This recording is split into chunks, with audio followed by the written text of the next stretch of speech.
Esiet sveicināti, cienījamie radioklausītāji un televīzijas skatītāji. Raidījums Atklāti par patiesību. Pie mikrofona Tālvalds Talbergs, un šodien studijā sveicinu Rīgas Austrumu Kliniskās universitātes slimnīcas stacionāra Latvijas infektoloģijas centra galveno ārsti un profesori Baibu Rozentāls kundzi.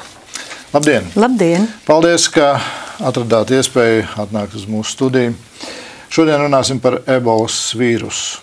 Jums noteikti ir zināms jau sen, kas tas tāds ir. Interesanti šodien iepazīstoties, jau 1978. gadā jau pirmo reizi ir parādījies šāds vīrusu veids. Tad vēl neko nesaprat, tad interesanti lasīju, ka vienkārši ir iešpricēts un domāts, tāpatās, kā jau parasti kaut ko pret gripu. Un to špricīti tāpat arī atstāja, jo par cik tajos laikos špricis bija deficīts. Turpin atkal nākošiem izmantot to šprici, un pēc tam izrādās kāds diezgan bais. Lūdzu, pastāstiet, kā tas viss, kur dzīvo tas vīrus, no kurienes viņš ir nācis? Jā, droši vien, kurā brīdī tas vīrus radās, tas ir tikai Dieva ziņā. Bet, ja mēs runājam no medicīniskiem un virusoloģiskiem aspektiem, tad tiešām 78. gadā pagājušā gadsimtā virusologs profesors Pajots viņu atklāja pilnīgi nejauši. Un šis cilvēks, kur es minēju, profesors Pajots, šobrīd ir Londonas higienas un tropisko slimību augstākās skolas profesors un rektors.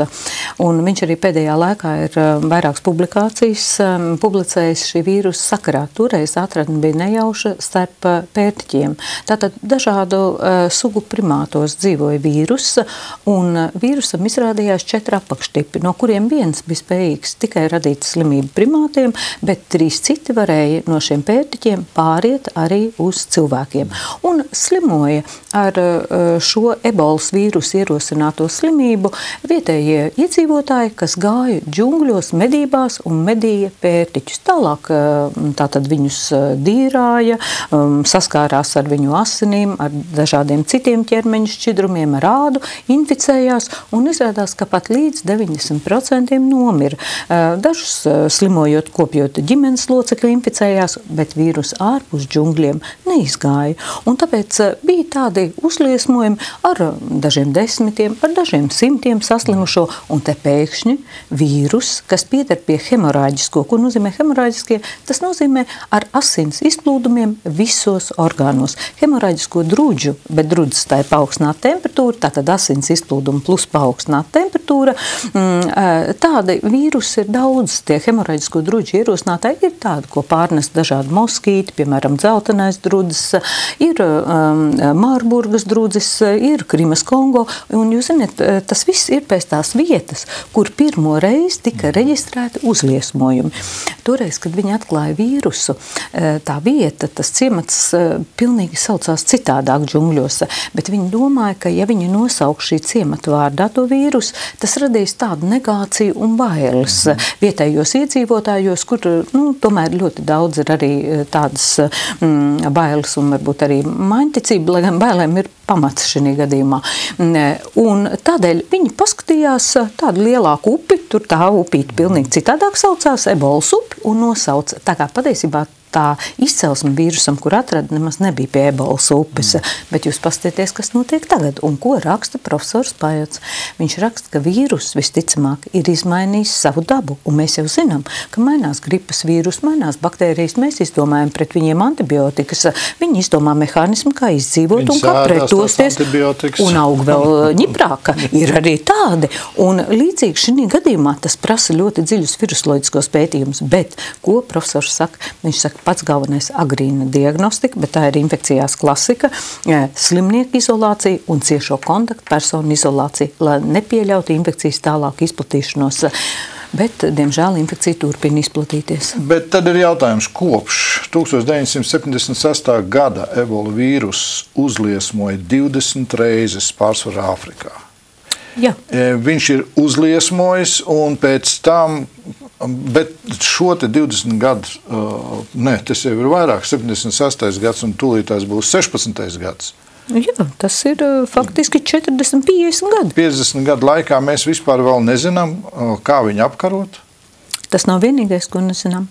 Jo redziet, ja mēs runājam par lipīgajām slimībām, tad Rietumu pasaule, Eiropa, Ziemeļamerika sevi ļoti aizsargājusi. Viņi ir veidojusi vakcīnas pret daudzām slimībām, bet dažas vajadzēja apkarot visā pasaulē, lai apkarot, kā piemēram īstās bakas.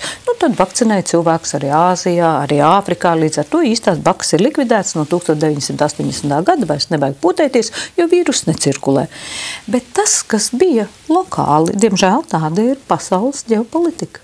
Un tāpēc nevelti mēs vēl joprojām sakam attīstītās valsts un jaunatīstības valsts. Jā, Pasaules veselības organizācija daudz ko dara. Afrikā vairs bērniņi neslimo poliomielīti, tur ir kampaņas, tas ir bērnu trieku vai ne, vakcinācijai. Bet tas tur vai 100 vairāk vai mazāk vai kā, tur nav īsti investīcijām vieta. Jūs ziniet, patiesībā tas skan ļoti nežēlīgi, bet es tagad runāju ļoti atklāti. Un tā ir tā reālā situācija. Vienīgais no hemorāģiskiem druģiem, pret kur ir vakcinācija, ir dzeltenais drudzis. Bet tas neizplatās no cilvēku uz cilvēku, tas izplatās ar odu starpniecību, ar moskītu starpniecību. Un tā kā tie moskīti, redziet, tās robežas nezinu, un viņi var pārlidot kaut kur citur arī. Aha, tur ir efektīva vakcīna, ļoti efektīva vakcīna pret dzelteno drudzi ir, jo pie dzeltenā drudža, kā hemorāģiskā arī ir ļoti augsta mirstība, pār 80%. Un pie ebolas vīrusa infekcijas līdz šim reģistrētā jūs minētos uzliesmojumās mirstība pat bija 90%. Tur nekāda veselības aprūpe faktiski, kādu cilvēks saņēma, atgriežoties savā mājā un saslimstot. Un te mēs nonākam, ar ko tad cilvēks saslimst, kāda ir simptomi. Organismam ir ļoti vienveidīgas atbildes reakcijas. Un te var salīdzināt, un jūs jau pirms raidījuma pareizi teicāt, tieši ar gripu. Cilvēkam paaugstinās temperatūra līdz pat 39 grādiem, skaidrs, ka viņam sāp galva, viņam lauž kauls, sāp muskuļi, un tad nespēks, viņu nogulda gultā tā slimība, tad sākās vemšana, varbūt ir caureja, un pēc tam iekšējos orgānos jau ir šie asins izplūdumi, un cilvēkam atsakās dažādi iekšējie orgāni savu funkciju veikšanā. Šobrīd klausās cilvēki, kuri arī varbūt ir slimi un sasirguši, teiksim tā. Jā, vai viņiem jābaidās, un tagad jūs pasakiet visu šo te ķēdīti, un tad jau tīri psiholoģiski cauri ir. Nav jābaidās. Šī brīdī nav jābaidās, jo Eiropā ir inficēšanās gadījums vienīgs, šī medicīnas māsa, kas ir ļoti nopietnas risks medicīnas darbiniekiem, protams, aprūpējot ebolas vīrusu infekcijas pacientu pat pilnā tērpā, pie mazākā varbūt kaut kādas kļūmītes var notikt inficēšanās, bet Eiropā tālāk izplatīšanās nav notikusi. Es lasīju, ka šai medmāsai pat suns tiek nošauts, jo tikai tāpēc, ka bailes ir, kad arī viņš neizplata. Tādēļ, kad, redziet, īsti precīzi nav zināms, kādi vēl varētu būt tie pārnešanas mehānismi. Šodien uzskata, ka tas ir tiešais kontakts ar slimā pacienta, jeb inficētā pacienta tātad audu šķidrumiem, ar siekalām, ar urīnu, ar atvemtām masām, ar asinīm. Pat ar asarām? Arī, jo visos bioloģiskos šķidrumos, pilnīgi precīzi. Un visbeidzot, protams, nav pilnīgi izslēgts, un tas ir katrā grāmatā mācība rakstīts, ka pastāv arī gaisa piliena izplatīšanās ceļš. Tas, ko saka, ka nav gaisa piliena, nav šī klasiskā, kā pie gripas, vairojas, piemēram, trahejas epitēlijā, un tālāk no šī te epitēlija sadaloties viņam tieši cilvēks klepojot, šķaudot izdala vīrusu. Šis vīrus nevērojās epitēlijā, pamatā tiek bojāti asinsvadi, bet tai brīdī, kad izdalās ar atvēmtajām masām, vīrusi jau ir ļoti maziņi, vai ne, nanometros mērāmi, un cilvēks klepo šķauda, viņam mutē ir palicis vīrus, viņš tāpat izplatās, un tad ir jautājums, ka varbūt kā pārnesējs ir arī nevis varbūt, bet tas gan ir pierādīts apkārtējās vidas priekšmet, un kāpēc nevarētu būt pārnesējs arī suņas palva, vai pats tas dzīvnieks, vai ne, uz kur ir nokļuvuši vīrusi, tā kā tas ir pamatoti. Pretepidemiskie pasākumi, šie ierobežojošie, ir ārkārtīgi svarīgi, un tagad par to runā arī Pasaules veselības organizācija, jo, ko viņi saka, decembra mēnesī katru nedēļu reģistrēs vismaz 10 000 slimības gadījumu. Tas nav nekas jauns. Tā ir klasiskā lipīgo slimību epidemioloģija, bet mēs viņu esam aizmirsuši.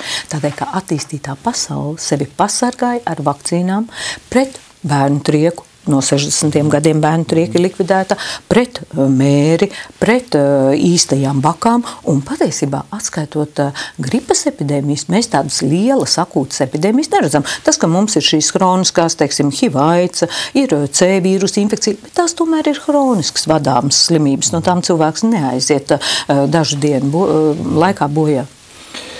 Tad jūs sakat, ka Latvijā šeit vienalga, ja tēti saslimst ar gripu, tradicionāli, pat ja ar jaunu vīrusu tipu gripu, tad tas nav ebolas vīrus. Nē, jo kas ir ļoti svarīgi pie visām infekcijas slimībām, mēs to saucam par epidemioloģisko anamnēzi. Tas nozīmē, vai nu cilvēkam ir tieši kontakts ar jau apstiprinātu ebolas vīrusu pacientu, vai arī viņš ir bijis tai teritorijā, kurā ir ebola vīrus, un šodien dabīgi ebola vīrus tiek reģistrēts paaugstināta saslimstība 4 Rietumāfrikas valstīs. Tātad Nigērija, Liberija, Sierra Leone un kas bija 4. pēkšņi izkrita no prāta, bet tas nav tik svarīgi, kad pacients pateiks, tad to tādēļ. Redziet, kas ir. Cilvēki lido no Rietumāfrikas, viņi jau uz Latviju neatlidos, mums jau nav tiešā, teiksim, reisa.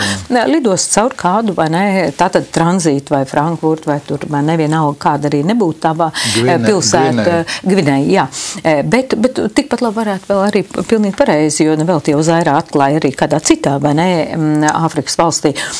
Un ļoti svarīgi mēs tagad redzam, ka tur, kur ierido Rietumāfrikas, vai nu Rietumāfrikas iedzīvotāji, vai eiropieši no Rietumāfrikas, lidostas ļoti kontrolē.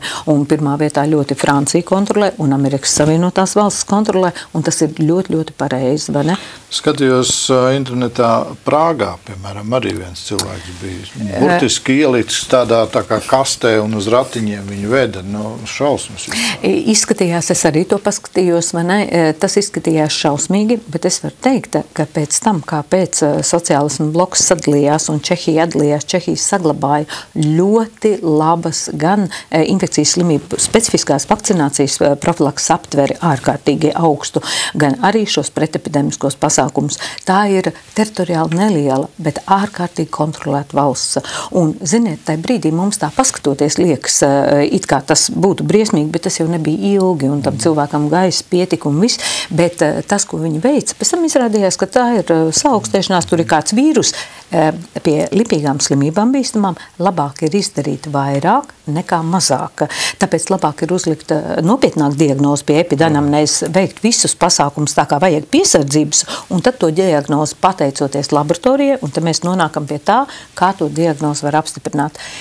Lipīgās slimības, infekcijas slimības var apstiprināt tikai ar specifisko laboratorisko diagnostiku, un to drīkst veikt tikai īpašās laboratorijās, un Latvija ir privileģētā stāvoklī. Mums ir tāda laboratorija. Mums tāda laboratorija ir. Viņa tika nodota 2011. gadā par Eiropas struktūra fondu naudu. Bet tur vismirstīgie var tikt klāt, piedodiet par tādu jautājumu. Jā, jo pateicoties cik tam, maksā tāds? Ka priekš pacienta tas nemaksā ne santīmu. Jo infekcijas izdevās mums noturēt tajā sadaļā, kura apmaksu veids valsts.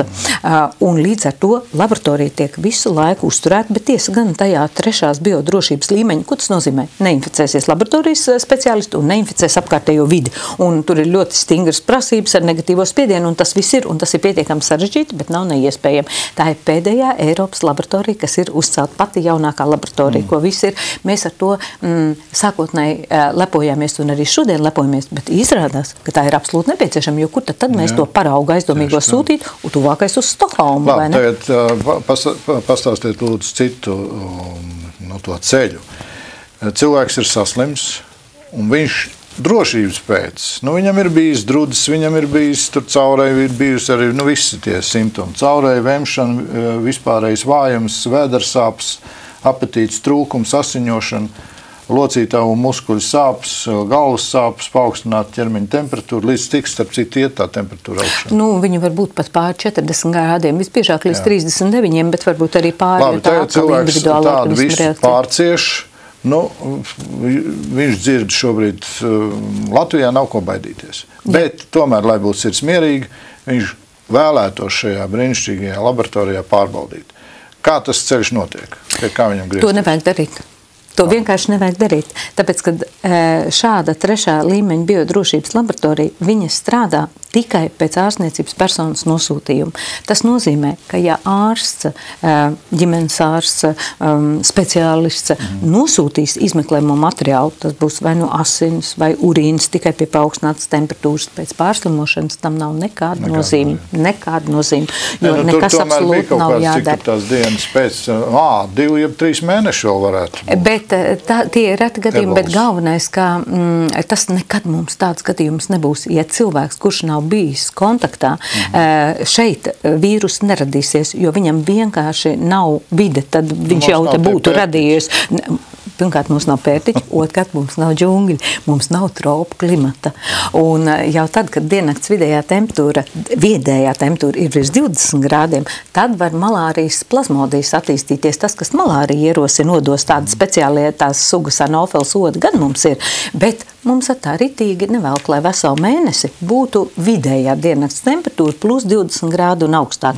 Tāpēc mūsu klimatiskai joslai mērenai ir savas prioritātes. Mums ir mazāk dabas perēkļu infekcijas, ir daudz citas, bet mazāk šīs te. Tās mums varētu būt kā retās un ievestās. Bet ja jūs man jautātu tā godīgi, vai mums būtu jābūt gataviem un vai varētu ievest, protams, varētu ievest, jo infekcijas slimības lipīgās robežas nepazīst. Kā jūs vērtējat tādu informāciju, ka Lietuva apsver iespēju pie sevis ārstēt ebolas vīrusu slimniekus? Viņi ir tik spēcīgi? Man nav nekas zināms, un jāsaka, es pagājušā nedēļā mums bija tāda neliela 2 dienu konference par HIV aidu ar kolēģiem no Viļņas, tieši Viļņas medicīnas institūta infekciju slimību katedras vadītāja profesoru Ambrozaiti, un man nekas nav zināms, ka viņiem būtu ar negatīvo spiedienu boksētas nodaļas.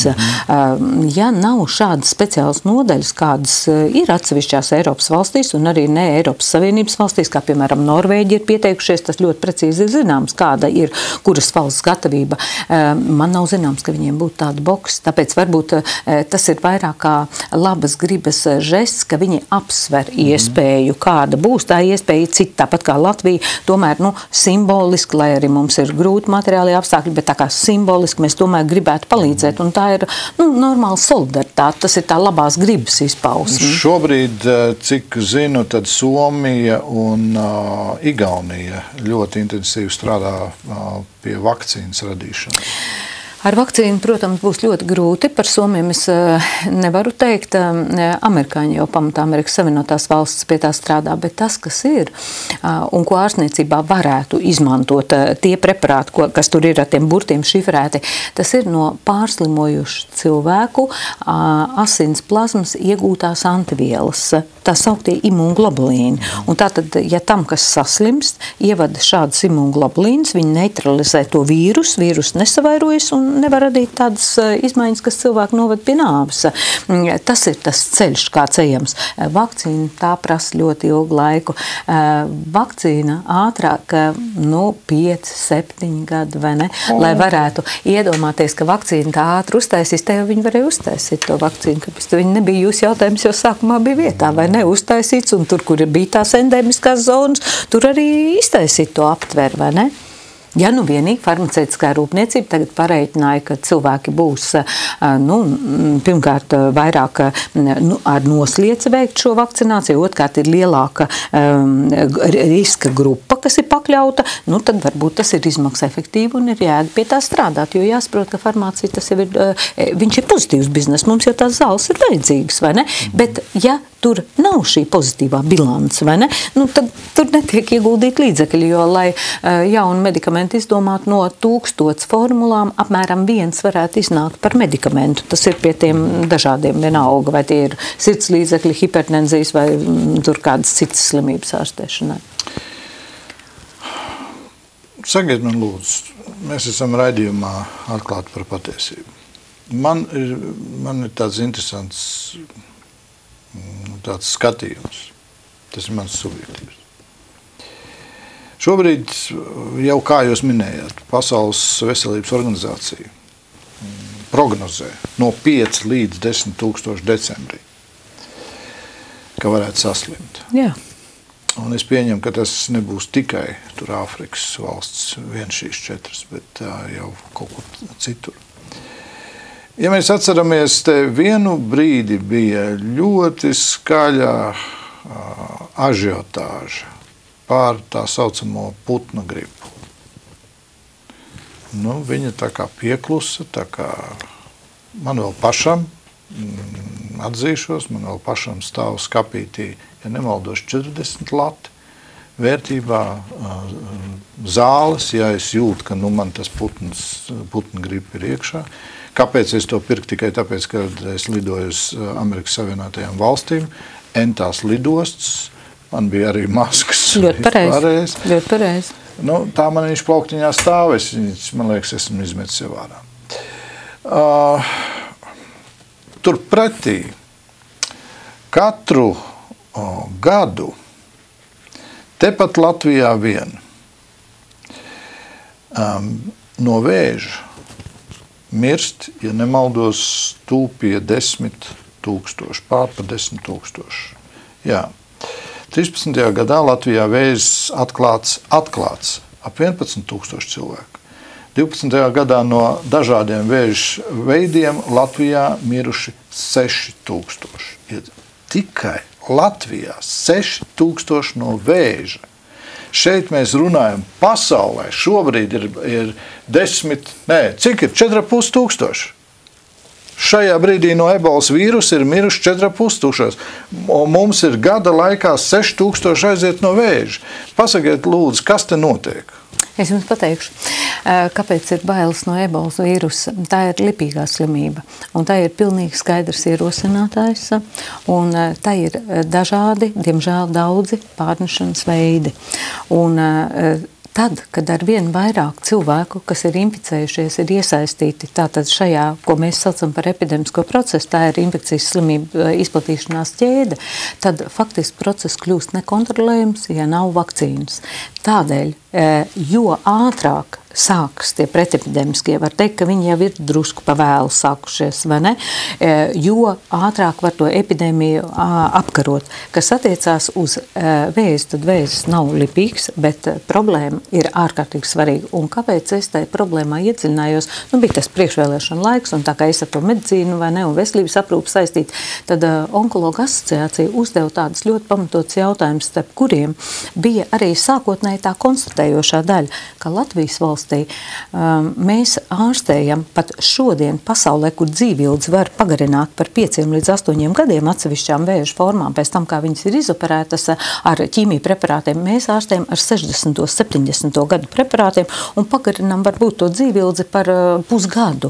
Un jautājums bija tāds, vai tomēr mēs domājam pāriet uz jauniem medikamentiem. Tas ir jautājums par cilvēka dzīvības cenu. Tas ir politiskās gribas jautājums, vai mēs cilvēku Latvijas valstī vērtējam kā pašu svarīgāko, vai mēs esam gatavi no kopējās tās, ko mēs visi samaksājam nodokļu masas, pirmā vietā izdalīta 62% cilvēku teica aptaujās oficiālās, ka viss svarīgākais ir veselības aprūpe. Jā, profilaks arī, pilnīgi pareizi, bet jūs ziniet, pat tādās valstīs kā Amerika, kur profilaksē nezinu, cik daudz naudas iegāž, ir nācija resna, cilvēkiem ir hipertoniskās slimības un ir vēži un ir viss, tāpēc, ka šīs slimības ir daudz faktoru ierosinātas. Cilvēks var būt ļoti kustīgs, ļoti veselīgi ēst, nelietot alkoholu, nesmēķēt, un to nevajag darīt, tas viss ir pareizi. Un tik un tā saslimt. Un ja viņš ir saslims, tad viņš ir jāārstē tagad tūlīt, un nevis viņam jāstāst, ka tad, ja viņa bērni un mazbērni visu ievēros, tad varbūt viņi neslimos. Viņi tāpat slimos. Es to saprotu, bet Rozentāls, te ir traģēdija. Tā ir traģēdija. 2013. gadā jauni 11 000 cilvēku, nevis jauni gados, bet jauni atklāti gadījumi. 11 000 pie esošajiem jau cik 11 000. Tad nav 11 000. Un tāpēc pilnīgi noteikti es piekrītu saviem kolēģiem, un tā arī es gatavoju atbildi, jo patiesībā ir tikai viens ceļš, efektīvāks nekas kā tādā mazā valstī kā Latvija ar 1,9 miljoniem iedzīvotāju nav par valsts garantētu medicīnu. Jo cilvēks, ja mums nav cilvēka, tad mums patiesībā teritorija nav nekas. Mums ir nepieciešama mūsu cilvēki. Kas tad stāv aiz tā visa? Tad mans skatījums vienkārši. Tad tur kādam ir interese, lai būtu šie jaunie 11 000 slimnieki. Ziniet, es arī esmu par to domājis, un es domāju, ka tomēr, nē, tā nav interese. Jo, ja būtu interese, tad tagad vajadzētu nākt pretī medikamentiem, pagarinām šiem cilvēkiem dzīvildzi, tad ir kaut kāda ieguldījuma, teiksim, tai farmācijā, tad varētu teikt, ka interese, vai ne? Es saprotu, bet tur ir vēl letāla interese, respektīvi. Atbrīvot teritoriju no iedzīvotājiem. 6000, paskatieties, 6000 ir miruši vienā gada laikā. 2012. gadā no dažādiem vēža veidiem Latvijā miruši 6016 iedzīvotāji. Jā. 6000. Jūs ziniet, man māmiņa, kas nostrādāja 50 gadus par sarkanā krusta medmāsu, un viņai tagad ir 84 gadi, viņa man saka, tu zini, nedomā tik slikti par cilvēkiem. Tā ir muļķība. Tā ir neprofesionalitāte un muļķība. Un vēl, viņi saka, cilvēku egoisms, briesmīgs egoisms, ar doma, ka man tas nekas neskars. Un ja gadījumā mani, jeb to manu tuvinieku, tad tie, kas augšā, mani jau izārstēs. Un kādreiz pat bija tāds teiciens, ārstēties pēc zvana, vai ne, tikai krievu valodā. Tātad tas, kuram tā kā pienākās vairāk. Es vienmēr uzskatu, ka sociāli atbildīgs cilvēks, viņš, labi rūpējas par savu ģimeni, un par savu tuvāko apkārtni, bet viņš tomēr rūpējas par visu sabiedrību, savas kompetences ietvaros. Un tāpēc, es vēl vienreiz uzskatu, ka es esmu par valsts garantētu veselības aprūpi un par to, ko šodien Eiropā un pasaulē medicīna ir sasniegusi. Jo, redziet, ja mēs skatāmies 20. gadsimtu milzīgi medicīnā sasniegumi, ne tikai daudzās nozarēs milzīgi sasniegumi. Un faktiski kādreiz es domāju, ka mums ir dots tik daudz izzināt, cik mums kā lai saka, es tiešām tā domāju, no augšas atļauju. Kāpēc tad mēs tik iepriekš nezinājām, un tagad varam izpētīt vīrusus, varam atrast medikamentus, kas darbojas tieši šūnu līmenī un daudz efektīvāk darboties. Un to mums vajag izmantot. Mums saka, dari tā, lai saglabātu cilvēka dzīvi. Ziniet, tā traģēdija ir tā, ka, pareizi, kā jūs sakat, no augšas mums jau ir atļauts. Jā.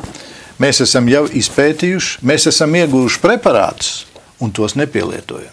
Un mans bērķis bija... Mēs vēl joprojām ar veco rentgenu staru apstarosim tev visu, drošības pēc no galvas matiem līdz kāju pēdām, un tad tāds spīdīgs steigā, piedodiet par ironiju. Bet tā ir noziedzīga rīcība šodien. Es uzskatu noziedzīga rīcība. Es jums pilnīgi piekrītu, un tāpēc tas, ar ko es nācu un kur man bija atbalsts, bija tas, ka mēs tātad 4 gadu laikā to finansējumu palielinām divkārtīgi, un tad var pilnīgi precīzi noteikt, kas ir prioritārās jomas, un, protams, tie ir bērni, un tā ir onkoloģija, mēs nerunājam par lipīgām slimībām, tas pats par sevi būtu, un patiesībā mums jau būtu jānonāk līdz tam, ka tāpat kā saņem aizbraucot uz Briseli, Beļģijā, to palīdzību, tāpat to pašu transplantāciju, ja tas mums tagad ir atļauts, kā mēs runājam, dots, tad tā ir jāveic. Es jums vēl vairāk varu pateikt, ka biežākais aknu vēža iemesls ir C vīrus, un 20 gadu laikā līdz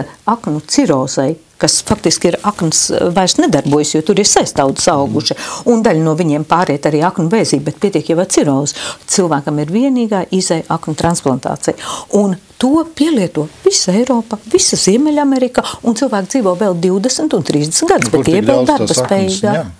Ziniet, tur ir tāda metode, ka tur nav obligāti vajadzīgs pilns donors, kā saka, kas aizgājis bojā, kā tas ir, vai ne, pie nierēm vai arī sirds, bet tur var arī daļu paņemt no radniecīga donora, jo tas gadījums, ko jūs ziniet, ko, ja es nemaldos, Hamburgā toreiz tā meitnītē, kas saindējās ar kaimiņienes cienātām sēnēm, kur tētis bija donors un jo viņi bija savietojami un paņēma gabaliņu, aknas ir ļoti labas, tāpēc, ka viņas ļoti atjaunojās, ja ir, vai ne, tie aknu audi, un bērns dzīvo un ir funkcionāli spējīgs, vai ne? Pretējā gadījumā, ja tas nebūtu toreiz izdarīts Hamburgas universitātes klīnikā, tas iznākums būtu pilnīgi cits. Kāpēc šodien, es jums piedodiet jautāju par citu sfēru, bet kāpēc šodien vēl joprojām mēs izmantojam tās vecās metodas, to pašu starošanu pret vēzi, kaut gan daudzām vēža izpausmes veidiem ir pavisam elementārs, normāls apturēšanas, jeb ārstēšanas iespējas, vai tā ir smēra, vai tās ir saldēšana, vai tas ir vēl kaut kas savādāk. Galvenais iemesls, ko min tie politiķi, kas ir pie varas, viņi saka, nav naudas. Jums ir jāiztiek ar to naudu, kādu jums ir. Bet starošana ir maksā valsts? Starošana maksā, bet laikam tā ir lētāka. Onkologi uzdod tieši to pašu jautājumu, un viņi saka, mums priekš tāda vēža ārstēšanas vajadzētu to, un tas maksā tik. Viņi visu ir sarēķinājuši. Jūs ziniet, kādreiz pārmet ārstiem un saka tā, ārsts tur nevar būt tāds vadītājs vai šitāds nevar būt, lai viņš tikai ārstē. Reālā situācija Latvijas valstī ir tāda, ka labi ārsti gan ārstē, gan rēķina, gan pamato pēc būtības. Viņiem vajadzētu tikai zināt, kā, ar ko un kā pareizi to darīt. Bet kur ņemt naudu, kā iepirkt? Valsts varētu to centralizēt darīt, to visu varētu kontrolēt pilnīgi citas institūcijas. Ārsti nodarbotos ar māsiņām kopā tikai ar ārstniecības procesu. Bet līdz tam, acīm redzot, mums ir vēl savā apziņā jānonāk, bet tas ir jānonāk valsts politiskās vadības līmenī. Labi, tagad, ja pēkšņi kāda epidēmija izceļās Latvijā, Latvija ir gatava? Šodien es jums varu pateikt tikai par Latvijas infektoloģijas centru, kurā ir 200 gultas lipīgo slimību ārstēšanai, kur ir decentralizētais apbūstības, ko tas nozīmē, ka ir atsevišķas ēkas, līdz ar to atsevišķas infekcijas lipīgās var likt atsevišķās, bet Latvijas valstī 3 gadus atpakaļ tika izveidots pēc Amerikas Savienoto Valstu un Eiropas parauga slimību kontrols un profilakses centrs. Un šis slimību kontrols un profilakses centrs tad darbojās tā droši vien, kā darbojas CDC. Jo Amerikas Center for Disease Control, mēs redzam tagad CNN un redzam mūsu panorāmā un visās ziņās, kā tur pirmais, kas ir centra direktors, pirmais, kas ir lidostā, apģērbti tērpi, epidemiologi no šī te centra. Un tālāk šo aizdomīgo pacientu ved uz klīniku, un tur jau ir ārstniecības personas, kurām ir precīzi pateikts, kāds tērps viņām jābūt, kādai dezinfekcijai. Viņa lieta paņemt materiālu, aizsūtīt uz laboratoriju un ārstēt pacientu. Par mūsu centru, Latvijas infektoloģijas centru, kas ir tagad komerces sabiedrības Rīgas Austrumu Klīniskās universitātes slimnīcas sastāvā, es varu pateikt, kā mēs zinām, specifiskā ārstēšana tur nav, mums ir aizsarg tērpi, mēs zinām, kur mēs liksim, teiksim, šādu pacientu, mēs zinām, kā mēs veiksim dezinfekciju, bet par valsti mūsu centrā ir. Bet par valsts kopumā es nevaru pateikt, jo es vairs par to neatbildu. Bija laiks, kad bija Latvijas infektoloģijas centrs kopā ar infekcijas slimību specifisko epidemioloģiju. Tā bija milzīga atbildība, bet tad es varēju pateikt, kā ir. Tagad tas būtu jautājums slimību kontrolas profilakses centram. Tas ir sadalīts. Tas ir sadalīts. Jā, un tad man, piemēram, ir jautājums. Ne jau visi pacienti nonāks Latvijas infektoloģijas centrā uzreiz. Mēs zinām, ka mums ir jūrnieki, kuri savus profesionālās darbības sfērā lido, tas ir peld zem dažādiem karogiem, un viņi, starp citu, Sierra Leone ir viena no tām ostas pilsētām starp Āfriku un Eiropu, kur viņiem pat notiek kuģu remonti. To man ir stāstījuši tie, kas nāk mums vakcinēties jūrnieki, vai ne? Un parasti viņi mainās ik pa 3 mēnešiem. Viņi tagad vairs tik ilgi vairs nekā kādreiz bija 6 un 9 mēnešus.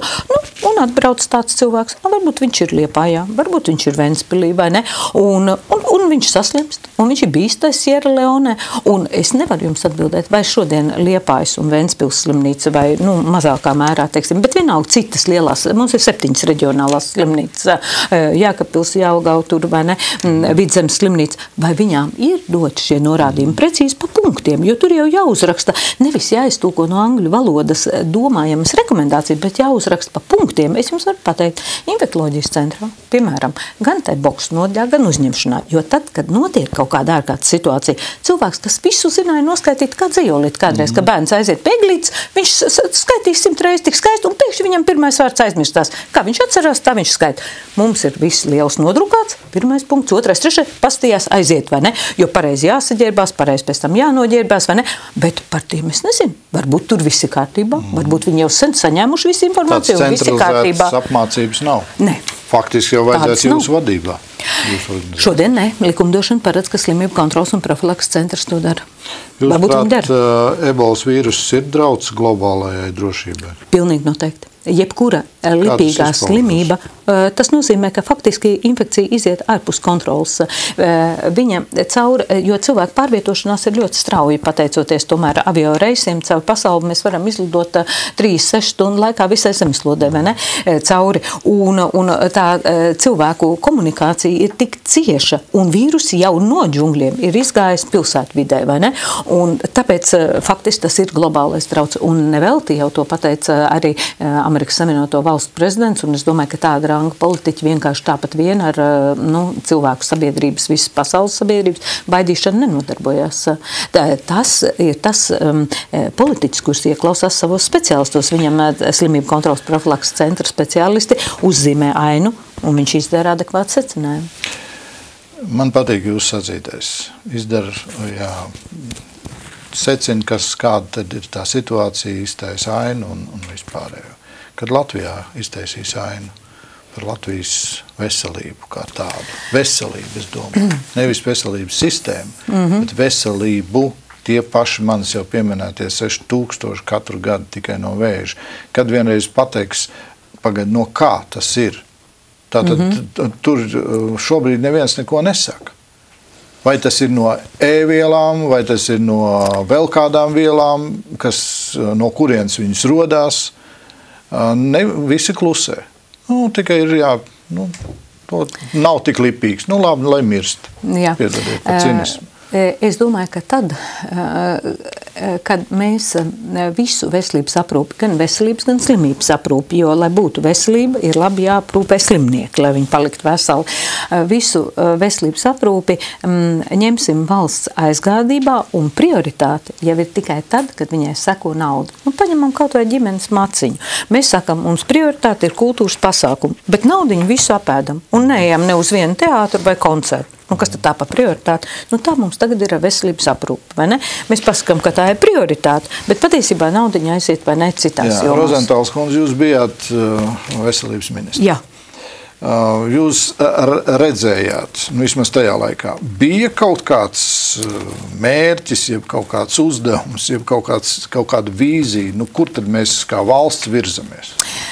Man bija pilnīgi skaidra vīzija, bet nevis vīzijā. Vīzijā mēs bieži vien domāju, ka tas ir... valstī kā tāda. Jūs ieiet ministres kabinetā un tagad saņemat visu to mantojumu. Jā, es sapratu. Nevienam neinteresēja tas.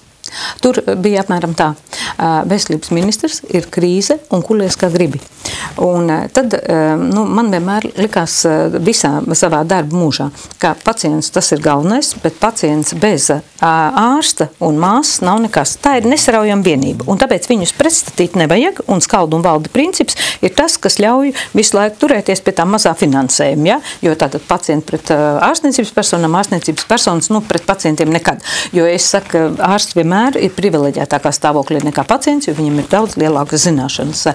Un galvenais ir kvalitāte veselības aprūpē. Tātad saturs, ko mēs tajā ieliekam. Un to formu mēs varam pamazām, tas ir labākus apstākļus, tehnoloģijas, kas neapšaubām ir vajadzīgas. Un tā cilvēku mānīšana, ka valstī ir sapirkts ļoti daudz tehnoloģiju, tik daudz izdeva naudu, un tagad redz, ka nav pa ko ārstēt. Tā atkal ir mānīšana. Tas ir tā, kā nopirkt visam mūžam. Kādreiz jau tā bija, ka visu mūžu mazgājā vienu veļas mašīnu Rīga, vai ne veļ, kamēr un ar centru ar to griez, vai ne? Izrādās, ka tā nemaz nevajag. Tad mēs esam Eiropas Savienībā vai nesam? Vai mēs gribam tā kā Rietuma Eiropā, vai mēs gribam tā kā Āfrikas džungļos, vai ne? Un tad skaidri tautai ir jāpasaka, nē, mēs līdz rengenam un tārējais jūsu ziņā paliek, vai ne? To neviens tādu politisko pašnāvību nepieļaus. Tas, kas bija jāizdara, to es izdarīju. Jo, redziet, tā struktūrālā reforma, es saprotu cilvēcīgi, kāpēc viņai pretojās, bet saukt par slimnīcu to, kurā 24 stundu laikā kāju neies par ārsts, nevar. Tad labāk saucam pa felšeru punktu. Ne, tā nevar, tā bija padomu laikos, vai ne? Mēs tādas felšeru punktus, protams, neatjaunojām, bet viņas netika likvidētas, viņas tika strukturētas, jo faktiski paskiet, kāpēc cilvēkam, piemēram, Rankā nav tiesības saņemt tādu pašu palīdzību, kā cilvēkam, kas dzīvo uz Lačplešielas, ja? Kā tad tā? Un tāpēc pat Igauņi mūs apskauž par vienotās neatliekamās palīdzības dienas, bet kur ir vājums? Ja tur mēs nedodam naudu un sakam, taisīsim mazāk brigādus un mazāk brauciet, un, ziniet, pa telefonu varēs paskaidrot izskaidrot, lai man tas cilvēks pasaka, kādas viņam pumpas ir parādījušās. Varbūt viņam ir tādas, kas ir kā hemorāģis, tāpēc es esmu ārsts, un viņam ir meningokoks, no kā viņš var nomirt 24 stundas, varbūt tās ir alerģisks, vai ne, jo ir vairāk apēdis apelsīnas, lai būtu vitamīni. Tāpēc tā konsultēšana, ziniet, pa telefonu, ka man saka, jo man lielāka pieredze, jo man vairāk ir, neteiksim bailes, bet atbildības sajūta, jo es zinu, kas zem tā visa var slēpties. Tātad pārmest skaidrs, ārsti ātrie vairs netur to standartu, ko viņi turēja Rīgā, aizbraukt 15-16 minūtēs, vai ne? Tas nozīmē, ka ir jāliek vairāk brigādes, un labi, ka viņas stāv, bet tad mēs tad noņemsim arī ugunsdzēsējus. Nedeg, ziniet, noņemsim brigādes, bet pēc tam izrādījās arī, cik bezcerīgā stāvoklī ir ugunsdzēsēji. Tas ir fakts, ka, ja es vienreiz esmu izsaucis ātro palīdzību, un viņi man ir kaut kur aizvedusi, un pēc tam tagad ir tāda interesanta praksa slimnīcām.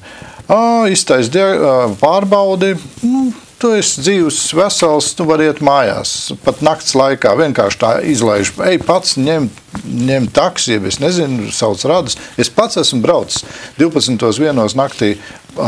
Man piezvanīs tālu, palīdz man tikt ārā no slimnīcas. Es esmu izlaists, stāvu uz ielas. Labi. Un tad, ja man vēlreiz paliek 24 stundu laikā slikti, es zvanu vēl vienreiz, viņi vairs man nebrauc. Nē, viņi nekādā gadījumā nedrīkst to darīt, jo cilvēkam jau var mainīties stundas laikā stāvoklis, vai ne? Tā kā tāda noteikti tāds uzstādījums pēc ministra kabineta finansēšanas noteikumiem nav, bet es zinu, ka attiecībā uz neatliekamo palīdzības dienestu, iepriekšējās ministras laikā bija ļoti, ļoti stingras nostājas nebraukt, jums nepamatot izsaukumu un tā tālāk, un tad es vienmēr gribu jautāt, kas ir pamatots izsaukums? Vai tajā dispečers pieņemot, lai kaut tur ārsts sēdētu visgudrākais izsaukumu, var pateikt, viņš ir pamatots vai nemapamatots. Aizbraucot, var izrādīties, jā, varbūt tas cilvēks tajā brīdī pārspīlē, bet es vienmēr saku, ka medicīnā vajag iet pēc maksimuma, lai saglabā, ja mērķis ir saglabāt cilvēka dzīvi. Un jūs zināt, ir tāds dokuments, Latvijas vīzija ir Latvijas ilgspējīgas attīstības stratēģija līdz 2030. gadam. Ko es tur redzu? Sievietēm dzīves ilgums jāpagarina, es izmācījos pa 4,1, vīriešiem pa 7,2. Nekad mūžā mēs to nesasniegsim, ja šitā tiks turpināts, jo mums jauni aiziet bojā autokatastrofās, nomirst no vēža, vēl nedod Dievs tagad C hepatīts, HIV infekcija, vai ne? Tikpat labi mēs varētu droši vien runāt arī par sirds asinsvadu, par hipertonisko slimību, par visām šīm saistaudu sistēmas slimībām, un tāpēc profilaks tā ir nenoliedzama vajadzīga lieta, vai ne? Bet slimais cilvēks ir jādiagnosticē un jāārstē šodien, jāsaglabā viņa dzīves kvalitāti. Pat, ja mēs gribam izpildīt to, ko paši ierakstījuši stratēģijā, jeb atkal ir tie, kā tur tie pirksti bija jātur, kad saka, vai ne, dokumentu pieņēma, bet patiesībā tā nemaz nedomāja. Tas nezinu, es jau redzēju pasniedzēju, un es vienmēr tagad jautāju, un vakar man bija liels tāds gandarījuma brīdis, man bija 6. kursa studenti, ļoti jauka grupa, un es viņiem jautāju, man ar viņiem tikai vienu dienu, jo tā iznāk, ka mainās bija, un es saku, cik no jums, kolēģi, plāno palikt Latvijā, un viss pacēla rokas. Un es teicu, kāda laime. Vienalga, kā jums arī iegrozīsies liktenis. Sestais. Un jūs ziniet, viņi tātad paliks rezidentūrā, viņi mācīsies. Es teicu, es ar visiem strādāju apzinīgi, bet te vēl vairāk mēs pastīsimies. Jo tas nozīmē, ka jūs ārstēsiet mani vecumā, manus bērnus un mazbērnus.